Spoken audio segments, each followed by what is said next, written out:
নখ কেটে ফেলতে হবে, পুরুষ নারী ছেলে মেয়ের কারো নখ থাকবে না। শিষ্টাচার। গাসলুল বারাজিম, অজু গোসলের সময় এগুলো ভালো করে গিরাগুলো ধুইতে হবে, শিষ্টাচার। পেতে বগলের লুম উঠিয়ে ফেলতে হবে, ব্লেড নয়, শিষ্টাচার। নিচের লুম পরিষ্কার করতে হবে ঊর্ধ্বে টান 40 দিন, নারী পুরুষ একই হুকুম, যেভাবে সহজ যেভাবে সম্ভব, শিষ্টাচার। ইনশাকুল মায়ে ইন্তেশাকুল মায়ে, অজুর সমাতে নাকে ভালো করে পানি দিয়ে নাকটা ঝাড়তে হবে, কেন? শয়তান নাকের ভিতরে রাত কাটায়, শিষ্টাচার।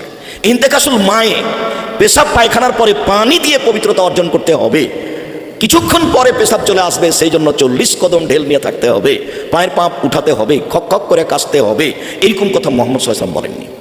1 মিনিটের জন্য মেনে নিলাম আপনারটা, যে 40 কদম পায়ে হাঁটতে হবে, পায়ের উপরে পা উঠাতে হবে, খক খক করে কাশতে হবে, আপনার জন্য আমি 1 মিনিটের জন্য মেনে নিলাম আপনারটাই। তো আপনার বউ কি করবে সেটা বলেন তো?